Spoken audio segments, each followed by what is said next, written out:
spirituality is more about learning how to be okay with not knowing than it is with feeling like you have a real handle on it. There certainly are plenty of people who, for whatever reason, don't want to deal with spirituality as a necessary part of recovery.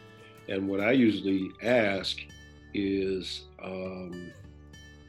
not always, it depends on the situation, but I'll ask, if there were a higher power, would you be mad at it? And 99 times out of 100, there's some anger there because of, I was 6 years old and my 8-year-old brother died or whatever. And then I try to encourage people to get that out. It's like that which is real cannot really be put into words. And Socrates was said by the Oracle of Delphi to be a wise man, the wisest of men, because he knew that he didn't know. And for me, surrender, faith, however we want to put it, is trusting without knowing.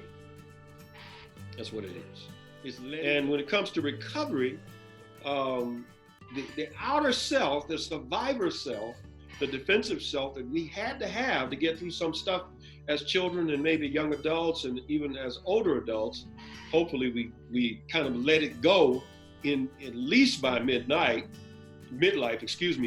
when through the process of psychotherapy or through just support through friends or whatever, we can start to let go of the shields that we have around us so that we can be much deeper and more authentically spiritual.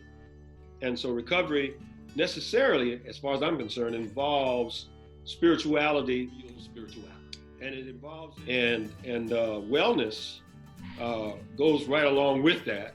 If I am operating only from a wounded defensive self, I won't be able to function in terms of physical wellness, psychological wellness, or any other kind of wellness, because the psychological and the spiritual affect even the physical.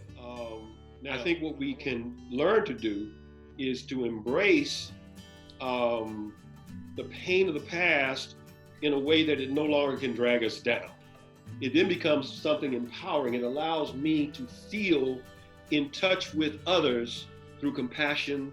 It allows me to feel in touch with the world, with nature, with everything. I become, hopefully, a kind of wounded healer as I grow in life. I don't have to feel like my story drags me down. It makes me who I am. And because I have wounds, I can feel others' wounds.